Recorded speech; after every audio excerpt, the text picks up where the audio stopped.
नमस्कार, आदाब, सत श्री अकाल। मेरा नाम है सौरभ डबराल और स्वागत है आपका हमारे क्यूट से चैनल डबराल जी पर।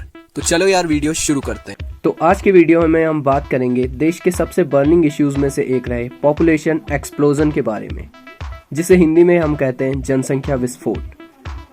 पिछले 40 सालों में पूरे वर्ल्ड की पॉपुलेशन दोगुनी हो गई है और 7 बिलियन के मार्क को क्रॉस कर चुकी है, लेकिन इसका डिस्ट्रीब्यूशन हर जगह इक्वल नहीं है।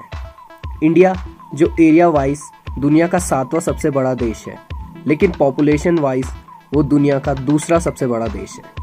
वर्ल्ड के लैंडमार्क में भारत अपना 2.5% हिस्सा रखता है और उसमें दुनिया की 17% आबादी निवास करती है। 2011 के सेंसस के हिसाब से इंडिया की पॉपुलेशन लगभग 121 करोड़ थी और 2021 के लेटेस्ट एस्टिमेट्स के हिसाब से ये 139 करोड़ को भी क्रॉस कर चुका है।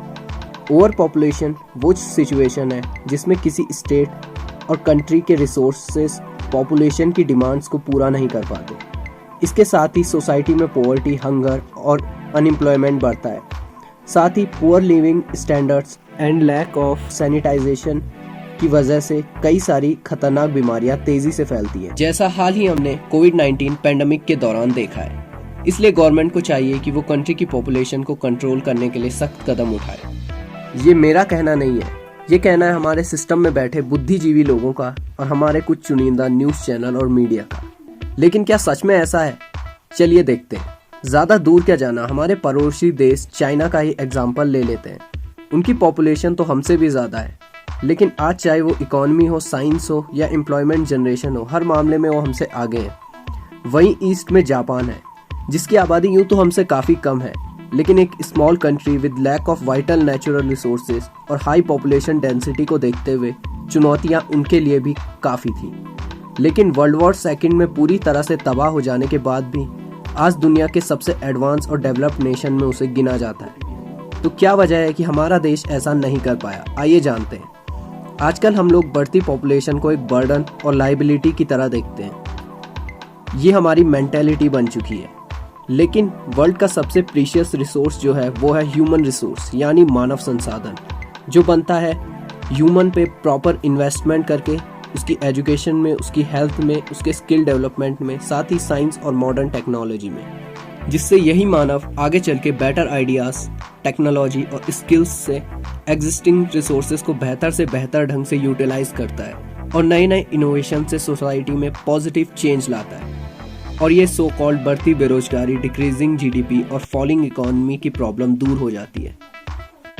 चाइना और जापान इसका बेस्ट एग्जांपल है। इन्होंने यही किया, लेकिन अफसोस हमारी सरकारें और मीडिया इस डायरेक्शन में सोचने के बजाय इसकी नेगेटिव साइड को ही देखते हैं और पॉपुलेशन कंट्रोल के लिए बिल लाए जाने की तैयारी की जा रही है, जिसमें उत्तर प्रदेश इस रेस में सबसे आगे है। हद है, आज 21वीं सदी में जब हम मार्स तक पहुंच चुके हैं, मॉडर्न और स्मार्ट टेक्नोलॉजी से एजुकेशन और साइंस में रेवोल्यूशन आ गया है। ऐसे में अब लोगों को जानवरों की तरह बंदिशों में बांधकर पॉपुलेशन कंट्रोल की जाएगी। वैसे पॉपुलेशन कंट्रोल तब होती है जब किसी भी कंट्री या स्टेट का फर्टिलिटी रेट 2.1 या उससे कम होता है। किसी कंट्री का फर्टिलिटी रेट हमें ये बताता है कि वहाँ की एक महिला औसतन कितने बच्चों को जन्म देती है। आज़ादी के समय इंडिया का फर्टिलिटी रेट 6-7 के बीच था, लेकिन पिछले 15 साल में ये 4 से घटकर 2.5 तक आ गया है। प्रेजेंट ट्रेंड्स और एक्सपर्ट्स के मुताबिक 2025 तक ये 2.1 हो जाएगा और इसके बाद पॉपुलेशन ऑटोमेटिकली कंट्रोल हो जाएगी। फिर ऐसे बिल्स की क्या ज़रूरत है?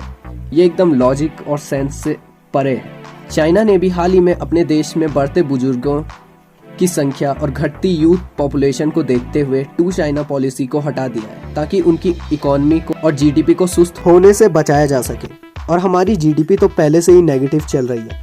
ऐसे में समझ नहीं आता कि जो यूथ इन लीडर्स और मीडिया को देश का सबसे बड़ा ट्रेजर कल तक लग रहा था, आज वो ही बोझ कैसे बन गया और उसके ऊपर से आम लोगों पर महंगाई, बेरोजगारी और आर्थिक मार पड़ रही है।